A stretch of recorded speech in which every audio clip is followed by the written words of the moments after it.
Chapter 12: Portals and Satellites. The installation team worked with methodical precision in the high-ceilinged administration section of Future World. Jay watched as Dr. Jackson and Mitchell carefully positioned what looked like an ornate picture frame against the wall. A 7-foot-tall oval of brushed metal etched with symbols that seemed to shift if you looked at them too long. "Careful with the alignment," Dr. Jackson instructed. "The P-junction needs to be perfectly aligned with Earth's magnetic field or the connection won't stabilize." Mitchell, or Michelle as Jay had recently learned, adjusted her end slightly. Quantum entanglement doesn't typically care about orientation in three-dimensional space. "Typical quantum entanglement doesn't create traversable portals," Dr. Jackson replied, his voice carrying the patient tone of a professor correcting a promising student. "The junction interface has to align with Earth's electromagnetic field or the portal collapses." Jack and Connors were installing an identical frame 10 feet away, except it was an N-junction. The two portal halves had been recovered from different locations, one from the Himalayan site, another from an underwater ruin off the coast of Cuba. The corresponding junction halves would be installed in Jack's office on Station 1. Russell monitored readings on a tablet. Field stability at 97%. That's just within operational parameters. "Two portals?" Jay said, leaning against a support column.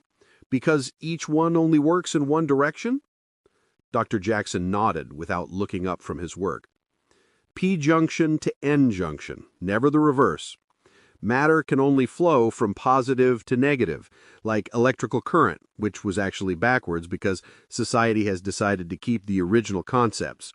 We've discovered a total of 8 so far, all built by the same unknown civilization, we think." "And we're still not sure if they were human?" Jack asked. "The archaeological evidence is ambiguous." Dr. Jackson stepped back, admiring their work.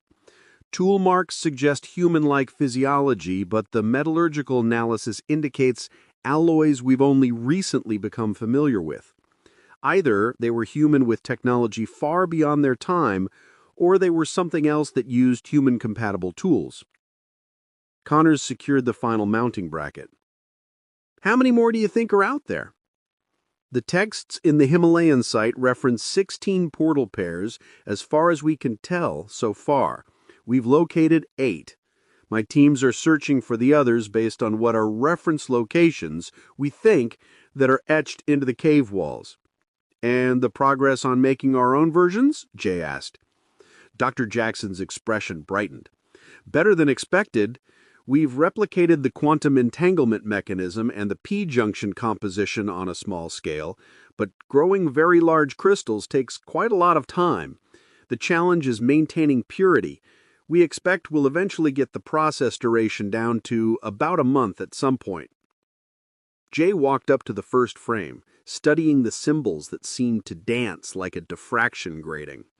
"So what are we thinking for the first prototype we build ourselves? Where does it go?" "We're considering food court 1-1 on Station 2.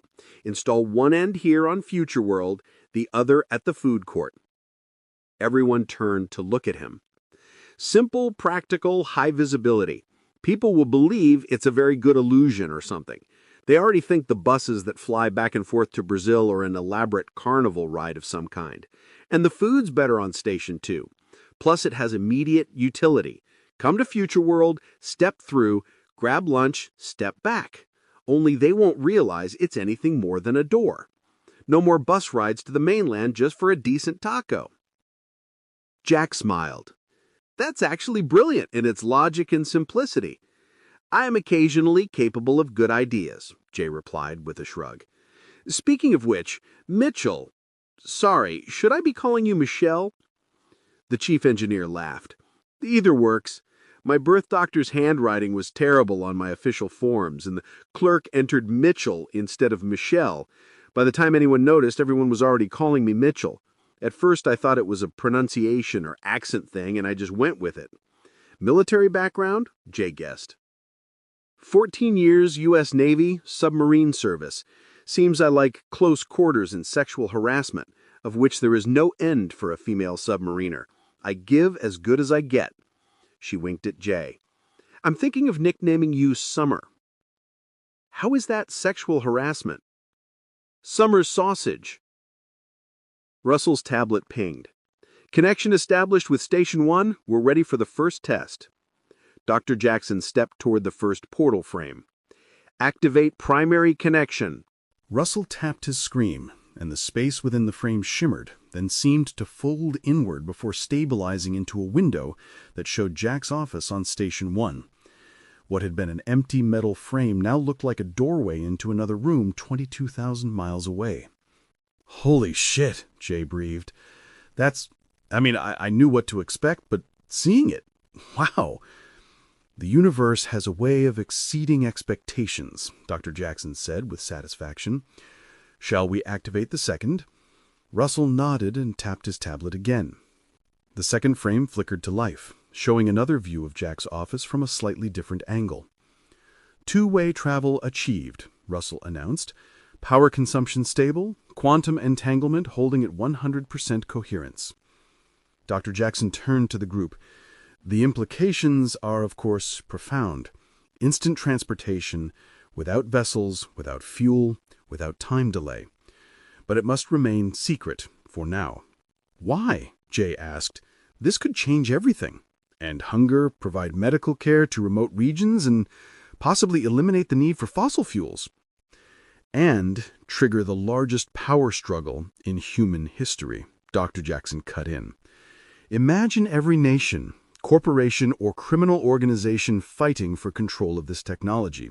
Wars would erupt overnight. We need controlled implementation, starting with our own infrastructure." "And if it leaks?" Jack asked. "Then we'd better hope we have enough portals in enough strategic locations to maintain the advantage," Dr. Jackson replied grimly. "The mirrors weren't just built to reflect the sun, but to focus it." Before Jay could ask what that meant, Connie's voice came through their implants. "I've detected several new satellites in low Earth orbit, 23 of them, deployed within the last 6 hours. Configuration suggests they're offensive platforms, probably high-powered lasers based on what I can see." "Already?" Dr. Jackson seemed oddly unconcerned. "Already? I expected them to wait at least until after our alien visitors arrived and left." "You don't seem worried about laser weapons pointed at us," Jay observed. Dr. Jackson smiled. "Remember those mirrors on the station undersides? The ones that create the daily flare visible from Earth? They're not single mirrors. They're arrays of tens of thousands of individually controllable reflective surfaces." Jack's eyes widened with understanding. "You built giant laser reflectors." "Precisely. If they fire, Connie and Denise can reconfigure the mirror arrays in milliseconds to catch and redirect the beams right back to their source. A perfect defense system that uses an attacker's own energy." Connors whistled softly. "That's elegant." "Nevertheless," Dr. Jackson continued, "I'd prefer to examine these platforms more closely. Dispatch recovery teams to bring them in for study. I'm particularly interested in determining which nations contributed to this little project." Connie spoke again. "The portals in Administrator Quinn's office are now fully operational and ready for use." Mitchell and Connors exchanged glances. "Permission to join the recovery team. If these are weapons platforms, my engineering experience could be valuable in disarming them safely." Connors nodded eagerly. "I'd like to go too. I've worked with similar systems during my time with the Pacific Alliance space program." Dr. Jackson considered for a moment. "Very well. Take Shuttle 7. It's equipped with the new nacelles. It's fast. Emergency spacesuits are in the back as usual. Report directly back to me once you've secured one of those satellites." The group began gathering their equipment. Jay stood before the portal, watching the light shimmer across its surface, each ripple representing the bending of space-time itself. "Shall we?" Jack asked, gesturing toward the portal. One by one they stepped through. First Russell, then Jack, then Dr. Jackson.